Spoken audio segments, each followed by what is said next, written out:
자, 시황 브리핑 시작하겠습니다. 먼저 지난 영상 관점 복귀 그리고 제 개인 매매 점검부터 해보도록 하겠습니다. 우선 지난 영상을 업로드했던 시점의 비트코인 가격은 대략 70.6K였습니다. 그리고 저의 관점은 이런 박스권에서 이렇게 박스권이 확장됐고 단기적으로는 주의를 해야 하지만 궁극적인 방향은 롱이다 라는 것이었습니다. 그리고 포지션 진입은 68.8K에서 69.1K에 도달했을 때 진입하거나 이 박스권 돌파를 확인하고 진입해야 한다는 것이었는데 다행히도 지난 영상 관점이 적중했습니다. 그리고 저는 제 관점대로 이 박스권 돌파 후 롱 포지션을 구축하기 시작했고 이 진입은 라이브에서 실시간으로 이루어졌었죠. 그리고 트레이딩 룸에는 대응 관점까지 남겨드렸었어요. 그래서 남겨드린 관점대로 74.9K에서 75.5K에 익절을 해서 나쁘지 않게 매매를 마무리했습니다. 그리고 이후에 69K에서 다시 롱 포지션을 진입을 했고요. 하락하기 전에 이 포지션에 대한 아이디어는 공개 텔레그램에 브리핑을 드렸었고 라이브에서 이 구간이 저항이기 때문에 여기서 절반 익절을 가져가겠다라고 말씀드린 뒤 익절하고 현재 홀딩 중인 상황입니다. 그리고 어찌 보면 지난 영상의 핵심 관점이었던 비트 대비 강세를 보일 가능성이 매우 높다라고 말씀드렸던 이더리움은 아쉽게도 추매를 하지는 못했습니다. 하지만 저점에서 끌고 온 포지션이기 때문에 추매를 하지 못했더라도 수익률로 커버를 해서 이더리움 또한 괜찮은 수익으로 매매를 마무리할 수 있었습니다. 보셨듯이 영상 업로드 이후에 저의 관점들과 후속 브리핑 그리고 추가 브리핑은 텔레그램에 거의 연중 무휴급으로 남겨드리고 있으니까 관점을 받아보고 싶으시다면 댓글에 링크를 통해서 텔레그램에 입장 후 브리핑 받아가시길 바라고요. 라이브도 마찬가지로 거의 쉬는 날 없이 매일같이 진행하면서 실시간으로 관점을 말씀드리고 있으니까 구독도 한 번씩만 부탁드리겠습니다. 자, 본격적으로 저희 관점들을 말씀드려 보겠습니다. 결론부터 말씀드리면 저는 일단은 추가 반등을 보고 있습니다. 그렇게 생각하는 첫 번째 이유는 주봉에서 아주 의미가 깊다고 수차례 강조드려왔던 이번 사이클 첫 신고가를 경신하면서 형성했던 매물대를 돌파 후 지켜내고 있기 때문입니다. 큰 구조에서 저항을 돌파 후 리테스트 과정이기 때문에 지켜낸다면 당연히 단기적으로는 큰 폭의 반등을 노려볼 수 있겠죠. 그리고 4시간 봉 구조에서도 아직 이 상승 채널을 이탈하지 않았기 때문에 이 전반적인 반등 추세가 종료됐다고 볼 수는 없습니다. 그래서 저는 서두에 말씀드렸던 롱 포지션을 이 채널 혹은 단기 반등의 저점이었던 68.8K에서 69.1K를 확정 이탈하기 전까지는 홀딩하려고 합니다. 그리고 추매를 노리고 있는데 70.9K에서 72.4K 돌파 후 리테스트 움직임이 나온다면 여기서 저는 롱 포지션을 추매하도록 하겠습니다. 궁극적으로 이 구간을 돌파한다면 최근 고점을 넘길 거라고 보고 있고요. 저는 이 고점 부근에서 대부분의 물량을 정리하겠습니다. 하지만 지금 상황이 이전처럼 그렇게까지 확정적으로 롱을 얘기할 만한 상황은 아닙니다. 이유는 지난 영상에서 상승의 근거로 말씀드렸던 코인베이스 프리미엄이 크지는 않지만 음수로 전환한 상태고요. 다시 ETF 자금 유출이 발생하고 있어서 전처럼 강하게 상승을 얘기하기는 어렵지만 어찌됐건 이 채널이나 이전에 아주 중요한 역할을 했던 수평 지지구간을 이탈하지 않았기 때문에 양자 컴퓨터고 제인스트릿이고 앱스타인이고 핵전쟁이고 리틀보이고 팬맷이고 수소폭탄이고 원자폭탄이고 김정은 사자오고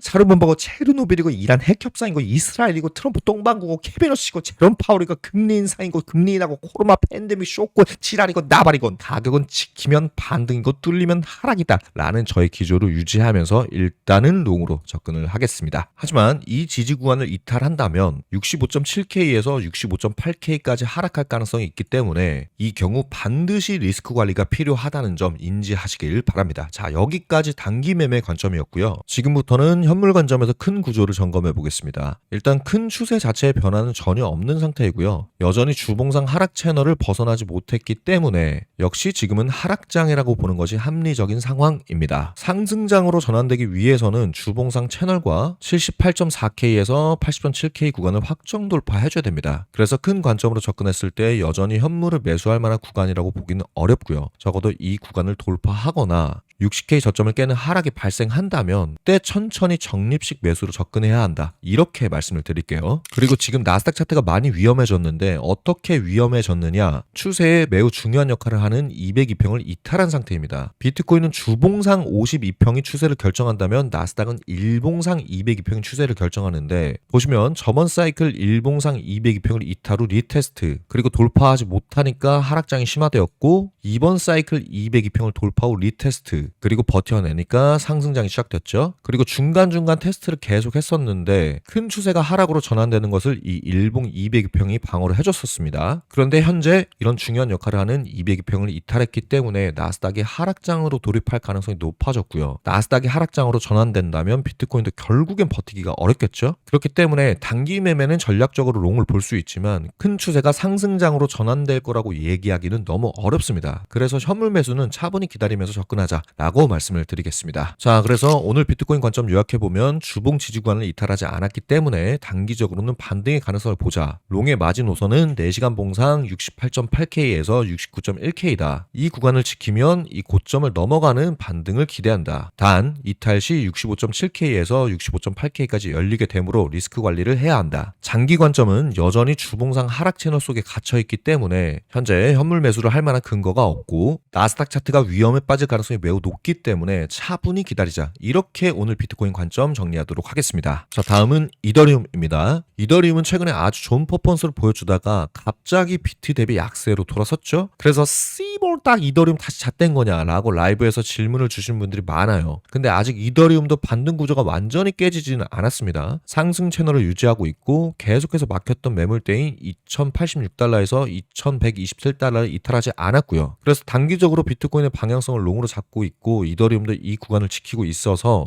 이 채널과 수평 매물대를 기준으로 롱을 해야 하지 않나 라고 생각을 합니다. 그리고 지난 영상에서 이번엔 비트코인 대비 이더리움이 강할 것이다 라고 말씀드렸던 근거인 이더리움 사토시 차트 또한 아직 매물대를 이탈하지 않았어요. 그래서 단기적으로는 비트코인 대비 약세라고 볼 수 있지만 구조상으로는 다시 강세로 전환될 가능성이 있는 상황입니다. 그래서 이더리움은 2086달러를 이탈하기 전까지는 계속해서 관심을 가지고 롱 포지션을 구축해야 한다. 아직 이더리움 한 파동 더 올라갈 가능성이 남아있으니까 이 구간 이탈 전까지 계속해서 관심을 가지고 접근하자. 이렇게 이더리움 정리하면서 오늘 시황 마치도록 하겠습니다.